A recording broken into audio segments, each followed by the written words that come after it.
Alors Denis, quel conseil, vous qui animez cet atelier Dynamiser sa recherche d'emploi, quel conseil pourrions-nous donner à un ESCP expérimenté lors de sa recherche d'emploi en entretien? Comment est-ce qu'il doit se comporter? La première chose, c'est qu'il doit avoir l'esprit clair sur ce qu'il a envie de dire et de laisser comme trace auprès de ses interlocuteurs. Donc que son projet professionnel soit clairement établi, et puis que les quelques références qu'il va donner pour montrer en quoi il est compétent pour supporter ce projet soient là aussi assez claires et j'allais dire assez concises. Et alors, moi ça me fait quand même penser, on parle de SCP qui ont 45, parfois 50 ans, Oui. et ça me fait penser à un débat que j'avais animé il y a quelques temps, où la personne qui gérait les hauts potentiels, dans un grand groupe coté, nous expliquait qu'il n'y avait plus de haut potentiel à partir de 40 ans. C'était terminé. Alors qu'est-ce qu'on fait quand on a 50 ans et qu'on a fait le SCP pour pouvoir rester un haut potentiel ou devenir, ou évoluer À 45 ans, on n'est plus un haut potentiel, on est quelqu'un qui délivre. On n'est plus dans le potentiel, on est dans l'action là pour le coup. Oui. Donc il faut effectivement, la question est intéressante puisque tant qu'on est considéré comme high potential, on est effectivement sur une trajectoire où les autres attendent de nous ou misent sur nous quelque chose. Puis à partir de 40-45 ans, il faut rendre la monnaie, donc on est actif et on doit délivrer et faire en sorte que ce que l'on délivre soit efficace pour l'entreprise. Au-delà de 45-50 ans, il est judicieux de se trouver un territoire, on va dire, d'expertise dans lequel on puisse perdurer, faire y compris une deuxième partie de carrière, pas forcément dans le secteur où on était avant, mais sur les bases de, on va dire, l'expertise que l'on aura acquise. Et alors en termes de CV, comment devrait être présenté un projet professionnel finalement par écrit quand on a 50 ans?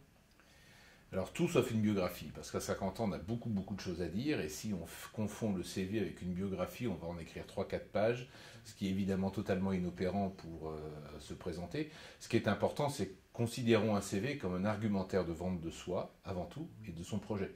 Donc le CV doit mettre le projet en avant avec les caractéristiques clés qui vont justifier ce projet, aider à le vendre quelque part, et ensuite la partie biographique devra être très succincte et ne montrer que juste quelques références, soit en termes de nom d'entreprise ou de réalisation, qui vont justifier ce projet-là. Et ne pas confondre, faire du CV un argumentaire de vente et pas une biographie. Voilà, c'est ça que je voulais dire.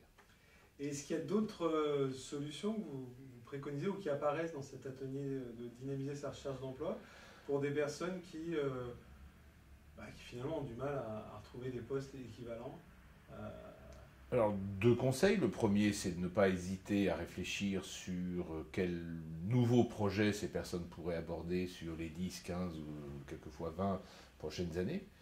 Il n'est pas interdit à 40 ans de changer de métier, de changer de secteur, loin s'en faut. Et plus on tarde à le faire, plus ça devient difficile.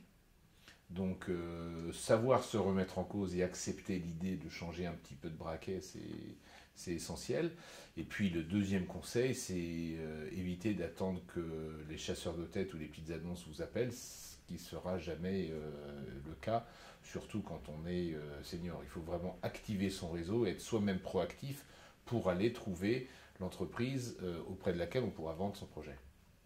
Et vous, dans votre expérience, on arrive à changer finalement quasiment de carrière ou de fonction après 40 ans, c'est possible? Bien sûr, d'autant que toute carrière était censée être évolutive, il n'y a aucune raison qu'on stagne à 40 ans.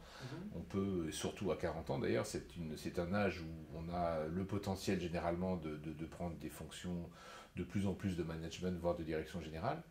Et ce qui est important, c'est de bien comprendre en quoi on va, pour exercer un métier avec des responsabilités de direction générale, surtout quand on ne l'a pas fait avant, en quoi on devient crédible pour un nouvel interlocuteur pour proposer ce type de fonction. Eh ben tiens, justement, comment rentre-t-on dans une direction générale quand on a 40 ans et qu'on ne l'a pas encore fait? Qu'est-ce qu'il faut montrer à notre futur Ce qu'il faut montrer, c'est que vous connaissiez bien soit le secteur, soit le type de problématique auquel l'entreprise est confrontée, que vous ayez une vision suffisamment stratégique et transversale de l'entreprise, non plus une vision d'expert, je suis le roi de la finance ou du marketing ou du commercial ou de la SI. Non, vous avez une vision transversale capable d'aborder justement les problématiques de projets d'entreprise. Et par ailleurs, que vous ayez un charisme ou une capacité de management suffisante pour faire en sorte que cette vision stratégique soit mise en œuvre dans l'entreprise. Et alors, qui sont nos clients dans cette recherche? Les présidents? Les conseils d'administration? Tout type de N+1, ça peut être effectivement les actionnaires si vous êtes nommé président d'une structure, ça peut être le président si vous êtes DG ou numéro 2, ça peut être le groupe si vous prenez ou les représentants du groupe ou du corporate si vous prenez la direction d'une filiale. Oui, bien sûr, c'est forcément le rang au-dessus qui va décisionnaire. Et eux, ils passent pas uniquement par des chasseurs de tête, alors c'est ce que vous nous dites. Ils recrutent aussi. Non, les chasseurs de tête vont représenter encore une fois, y compris là-dedans, à peine un cinquième, voire un quart dans les meilleurs moments de ce type de recherche.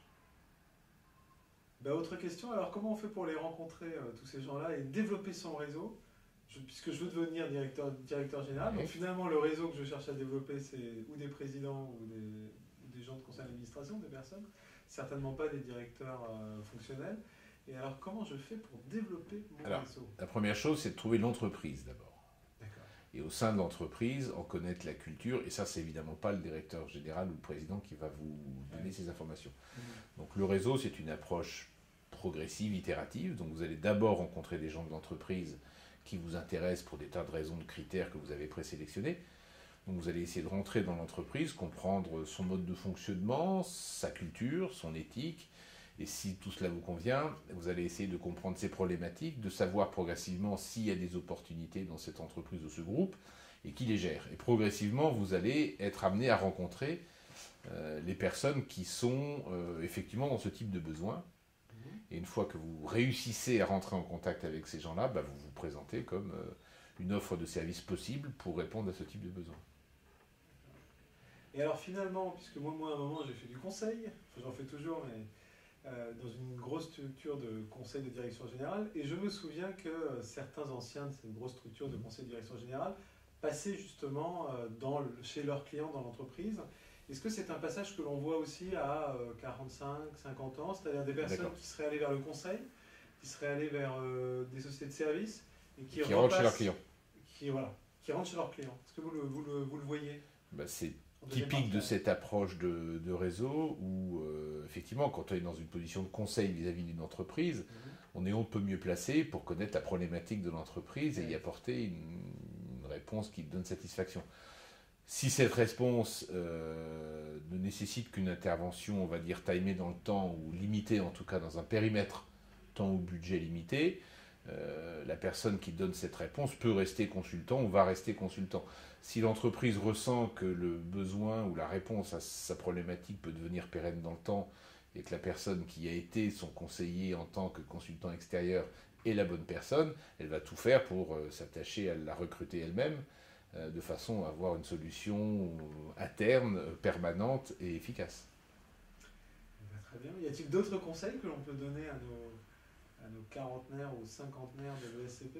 J'ai dit tout à l'heure, il faut être bref, concis dans la façon de se présenter. Donc, je ne vais pas non plus noyer le public sous trop de conseils. Retenons simplement la clarté du projet, la clarté de la présentation de soi et puis